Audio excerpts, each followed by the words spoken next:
2 months or 60 days left for the final boards 2026. My pre-board test is starting from 1st December, pre-boards from 13th January and boards from 17th February. तो डर का माहौल बना हुआ है and the main question is how to start our preparation और how to cover our syllabus. In this video, I will tell you about my strategy and syllabus completion. So let's begin the video. तो syllabus update मेरा ये है कि English 2 में treasure chest में 2 story left और poem भी 2 ही बचा है, जिसमें से अगर स्टोरी की बात करें तो पेडेस्ट्रियन 2026 एग्ज़ाम के लिए इंपॉर्टेंट हो जा रहा है क्योंकि ये 2025 एग्ज़ाम में नहीं आया था। और जूलियस सीज़र जो एक्ट 5 है वो ऐसा माना जाता है कि जो सेंट्रल एक्ट रहता है वो ज़्यादा इंपॉर्टेंट रहता है, जैसे कि एक्ट 3 या एक्ट 4, बट 2025 में एक्ट 5 से भी क्वेश्चन आया था। तो अगर आपको जूलियस सीज़र का दोनों क्वेश्चन अटैम्प्ट करना है तो आपको तीनों सीन पढ़ के जाइए। लेकिन अगर आपको एक ही एक्ट मतलब एक ही ऑप्शन करना है तो आप एक्ट 3 और एक्ट 4 दोनों ही पढ़ के अच्छे से जाना है। एक्ट 5 को अगर आप छोड़ रहे हैं, बट ऐसा नहीं है कि कम्प्लीटली छोड़ना है, एक्ट 5 को भी करना है और मैं ये भी करूँगी। बहुत छोटे छोटे सीन्स हैं।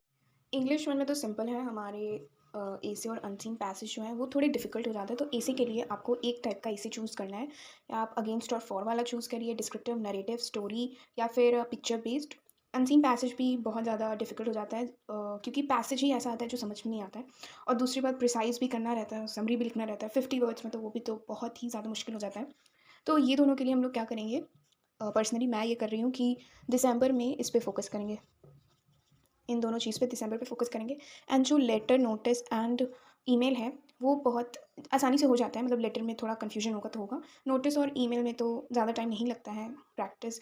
अब मैं ये जनवरी में ही करूँगी, तो ये मेरा जनवरी का पार्ट है क्योंकि मेरा एसे और अनसीन पैसेज बहुत ही ख़राब है। लाइक और ग्रामर का बात करें तो 3 टाइप के क्वेश्चन कन्फर्म है, लाइक टेंस है, प्रपोजिशंस है एंड एमसीक्यू, जिसमें से कि ट्रांसफॉर्मेशन, डायरेक्ट इनडायरेक्ट, सिंथेसिस, इस समय से क्वेश्चन आते हैं। तो एमसीक्यू अगर रूल्स पता हैं कैसे फॉर्म करना है तो ये वेरी ईजी है। प्रपोजिशन थोड़ा डिफिकल्ट हो जाता है यहाँ पर क्योंकि कौन सा प्रिपोजिशन लगेगा, कौन सा वर्ड वहाँ लगेगा, पता ही नहीं चलता है, कुछ और ही लग जाता है। एंड टेंस भी ईजी है अगर आपको पता चल जाए कौन से टेंस में वो पूछ रहा है, प्रेजेंट है, पास्ट है या फ्यूचर है। तो टेंस और ये ईजी है, प्रिपोजिशन पे थोड़ा सा वर्क करना पड़ेगा। एंड एसे और unseen passage. If we talk about maths तो मैंने इसे 3 कैटेगरी में बांटा है, like left part, going part and completed part. तो लेफ्ट में मेरे मतलब कंप्लीटली जो लेफ्ट चैप्टर्स हैं वो है मेंस्ट्रुएशन एंड लोकस, एपी को मैंने थोड़ा सा पढ़ा था, बहुत कंफ्यूजिंग था तो मैंने छोड़ दिया। और फिर गोइंग पार्ट में मेरा सर्कल और हाइट्स एंड डिस्टेंस है। सर्कल भी आधा कंप्लीट हो चुका है, Heights and distance already complete हो गया था, बट मैं इसका क्वेश्चन प्रैक्टिस कर रही हूँ। एंड कंप्लीटेड में हमारा रिमेनिंग हो चुका है, जितना भी चैप्टर्स है इसके अलावा वो हमारा कंप्लीट हो गया, उस वो रिवीजन चल रहा है। जैसे कि अभी मैं रिवीजन कर रही हूँ ट्रिग्नोमेट्री का और क्या कहते हैं, सिमिलर ट्रायंगल्स का, क्योंकि ट्रिग्नोमेट्री को बहुत प्रैक्टिस करना पड़ता है, तभी मतलब अच्छे क्वेश्चन आपसे बन पाएंगे। भी कुछ और भी चैप्टर्स हैं रिमेनिंग, लाइक टॉपिक्स हैं रिमेनिंग में से जो कि मतलब मेरे अच्छे नहीं हैं, तो मुझे उसे प्रैक्टिस भी करना पड़ेगा। तो लेट्स सी। सो बैंकिंग में से जो टाइम वाले क्वेश्चन आते हैं, जो कि उसमें क्वाड्रेटिक इक्वेशन के फॉर्मूले यूज़ होते हैं, वो वाले क्वेश्चंस लाइक मुझसे बनते ही नहीं है। क्वाड्रेटिक इक्वेशन का बन जाएगा, बट ये वाला पता नहीं कौन सा क्वेश्चन रहता है, बन ही नहीं पाता है। देन जो क्वाड्रेटिक इक्वेशन में जो क्वाड्रेटिक इक्वेशन जो चैप्टर है उसमें वर्ड प्रॉब्लम मैंने अभी तक नहीं किया है उतने अच्छे से, तो मुझे ये भी करना है। अगर हम बात करते हैं साइंस का, जो हमारा 100 मार्क्स कैरी करता है, उसमें हमारा 3 सब्जेक्ट आ जाता है, फिजिक्स, केमिस्ट्री एंड बायोलॉजी। और एक एक करके हम देखेंगे कि सब में कैसा कैसा मतलब कितना चैप्टर्स लेफ्ट है और कैसे करना है। तो अगर हम फिज़िक्स की बात करें तो जो हमारा पहला यूनिट है जिसमें 3 चैप्टर्स हैं, तो फोर्स वाला चैप्टर तो बहुत ईजी है, उससे एक टाइप का क्वेश्चन बनता है, वो यूनिफॉर्म मीटर स्केल वाला न्यूमेरिकल्स में। देन वर्क, पावर, एनर्जी में मतलब बहुत सारे क्वेश्चंस बन सकते हैं, तो उसका मुझे नहीं पता। और मशीन वाला जो चैप्टर है उसमें से भी एक क्वेश्चन बनता है 4 to 5 मार्क्स का, which is of block tackle system, उसमें वो भी बहुत ईजी क्वेश्चन है। तो फोर्स और मशीन ईजी चैप्टर है। वर्क, पावर, एनर्जी थोड़ा सा डिफिकल्ट हो जाता है उससे कंपेयर करें तो इस पर हमें ध्यान देना है। लाइट चैप्टर, पहले का जो 2 चैप्टर्स है, लाइक पहले का फर्स्ट चैप्टर है, उसमें बहुत सारे अलग अलग टॉपिक्स हैं, तो उसे हमें अच्छे से देखना पड़ेगा। मेरा फर्स्ट चैप्टर ही बहुत लाइक अच्छा नहीं है, सेकेंड और थर्ड चैप्टर तो वैसे मैनेजेबल है, तो लाइट चैप्टर भी वेरी इंपॉर्टेंट, तो उसे भी करना है। वैसे सारे ही चैप्टर्स इंपॉर्टेंट हैं, हमें एक भी नहीं छोड़ना चाहिए। साउंड का तो बीच का जो रेजोनेंस वाला टॉपिक था वो मैंने नहीं किया है, तो मुझे वो भी करना है। इलेक्ट्रिसिटी, मेरा ये जो चैप्टर है ये कम्प्लीटली प्रिपेयर है, लाइक क्योंकि ये मेरे प्रीबोर्ड टेस्ट में भी आ रहा है, तो मेरा कंप्लीट है, बस थोड़ा सा रिविजन चाहिए बाकी तो। लेकिन जो थर्ड चैप्टर है इलेक्ट्रोमैग्नेटिज्म, मतलब वो जो मैग्नेट वाला है, वो बहुत ज़्यादा कन्फ्यूजिंग है। उसके सारे रूल में like right and thumb rule में एंटी क्लॉकवाइज क्लॉकवाइज, वो बहुत ज़्यादा मुझे कन्फ्यूजिंग लगा, तो वो मैं बहुत बार देख चुकी हूँ, फिर भी मुझे थोड़ा बहुत डाउट है। देन हीट में भी थ्योरी पार्ट डिफ़िकल्ट बिल्कुल भी नहीं है, बट न्यूमेरिकल्स में जो सेकंड एक्सरसाइज का न्यूमेरिकल है वो मतलब बहुत नहीं, थोड़ा डिफ़िकल्ट है, तो उसको हमें प्रैक्टिस करना है। और रेडियो एक्टिविटी तो अभी मेरे स्कूल में, या मैंने कुछ स्टार्ट ही नहीं किया, अभी इसी सारे चैप्टर में परेशान हूँ। फिज़िक्स थोड़ा सा मुझे हार्ड लगा। तो अगर हम केमिस्ट्री की बात करें अब, तो पीरियोडिक टेबल से एक टाइप का क्वेश्चन आता है जो कि फिक्स है, मतलब क्या होता है कि उसमें वो टेबल दे देगा, कुछ एक्स वाई जेड एनिमल नहीं, एलिमेंट्स दे देगा, उसमें से आइडेंटिफाई करना है कौन किस किस क्वेश्चन के हिसाब से सूटेबल है। ये भी थोड़ा सा वो क्या है, कंफ्यूजिंग वाला है। तो अगर आपका बेसिक कॉन्सेप्ट क्लियर नहीं है, जैसे electron affinity, ionization potential, electronegativity, तो इस क्वेश्चन में फंस सकते हैं। एंड जो एक्सेप्शंस होते हैं वो तो हमें ज़रूर से पता होना चाहिए कि किस एलिमेंट में क्या एक्सेप्शन है, क्योंकि वही ज़्यादातर आ जाता है। और दूसरा टाइप का क्वेश्चन होता है सीक्वेंस वाला, तो पीरियोडिक टेबल को हम लोग लीव नहीं कर सकते, ईजी है, स्कोरिंग भी है। केमिकल बॉन्डिंग से मुझे जो अभी तक भी क्वेश्चंस दिखे हैं वो सिंपली या तो हाइड्रोक्सिल आयन या फिर मतलब जो भी है कंपाउंड्स, उसका बस स्ट्रक्चर बनाने को है। तो ये उतना हाई वेटेड चैप्टर नहीं है, ईजी है एसिड बेस एंड सॉल्ट। ये चैप्टर से अगर जितने भी फार्मूला है लाइक जिसमें केमिकल रिएक्शंस और रिएक्शंस हैं, वो अगर याद हो जाएगा तो आपका जो स्टडी ऑफ कंपाउंड्स है बहुत ईजी हो जाएगा, क्योंकि रिपीटेड हो जाता है, बहुत रिपीटेशन आता है रिएक्शंस में। फिर अगर एनालिटिकल केमिस्ट्री की बात करें तो ये वेरी इंपॉर्टेंट है, और इसमें हर एक चीज़ सोडियम और लाइक क्या था, सोडियम हाइड्रोक्साइड में कैसे होता है, अमोनियम हाइड्रोक्साइड में कैसे रिएक्शन शो करते हैं, कौन सा जो कंपाउंड है जो दोनों में सिमिलर शो करता है रिएक्शन या फिर बिहेवियर, ये सब टाइप के क्वेश्चन आते हैं। इलेक्ट्रोलिसिस और मेटलर्जी कंबाइन क्वेश्चन आते हैं इन दोनों के, और ये दोनों भी बहुत ज़्यादा ही ईजी चैप्टर्स हैं। तो ऑर्गेनिक केमिस्ट्री में IUPAC नेम क्लियर होना चाहिए, और बाकी जितने भी मैंने लाइक क्या होता है लेबोरेटरी प्रिपरेशन होता है वो भी ईजी है। फिर स्टडी ऑफ कंपाउंड्स ये भी ईजी है, HCl, NH3 और HNO3 और H2SO4 में तो सिलेबस के हिसाब से ही हमें पढ़ना है, तो वो तो बहुत ज़्यादा ईजी चैप्टर्स हैं। कॉन्सेप्ट है जो कि मैंने अभी तक अच्छे से नहीं किया है, ओनली गेलुसिक लॉ जो भी था वो, और एक और लॉ था वो अच्छे से प्रिपेयर है, बाकी और कुछ नहीं। तो ये था केमिस्ट्री के लिए। और अगर नेक्स्ट बात करें बायोलॉजी के लिए, तो बायोलॉजी तो मुझे सबसे इजी लगा, क्योंकि सबसे ज़्यादा टाइम तो मैंने इसी के साथ स्पेंड किया है। क्रोमोसोम और जेनेटिक्स थोड़ा कंफ्यूजिंग हो सकता है, उस इसीलिए उसके लिए या तो आप फ्लो चार्ट बना लें या तो माइंड मैप बना लें, जो भी आपको बनाना है।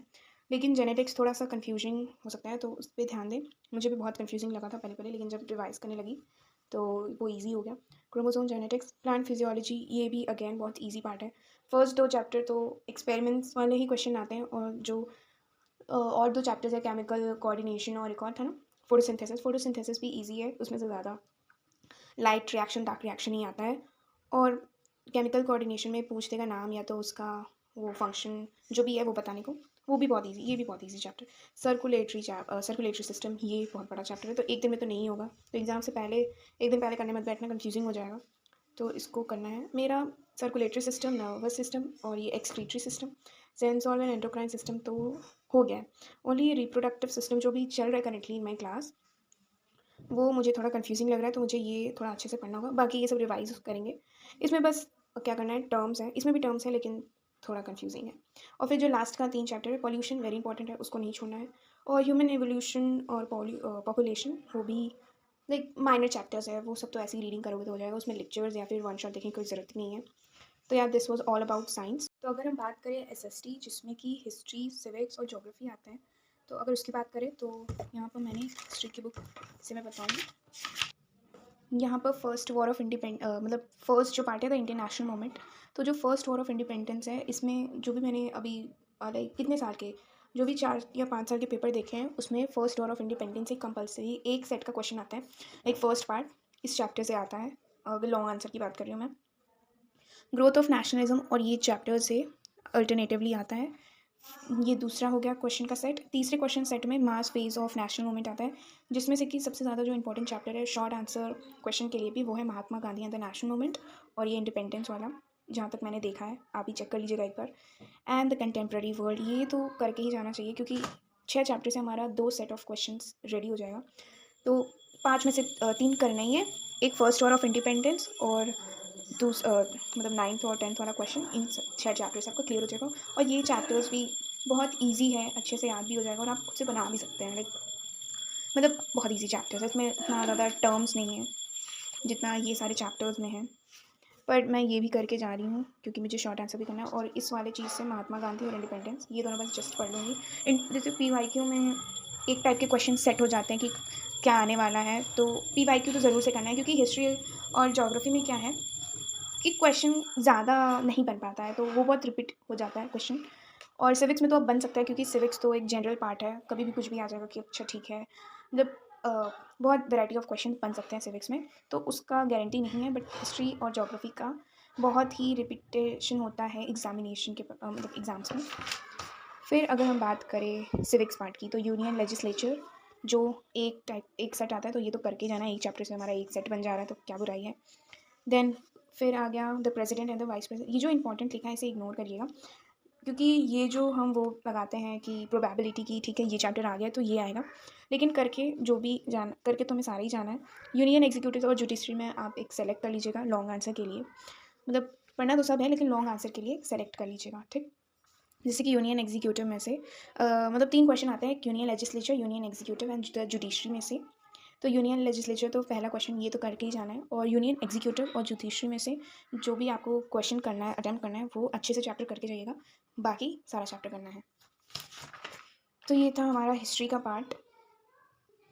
ज्योग्राफी की बात करें तो इसमें ये भी बहुत लाइक इसमें इजी हो जाता है, क्योंकि हमें सारा चैप्टर्स नहीं पढ़ना होता है, बस MCQ के लिए रीड कर लेंगे। वैसे जो चैप्टर्स आप लीव कर रहे हैं उसमें से 4-5 ही MCQ आते हैं, 4-5 मैटर्स अ लॉट, लेकिन अगर आप रीड भी करेंगे तो आप ईजिली कर लेंगे।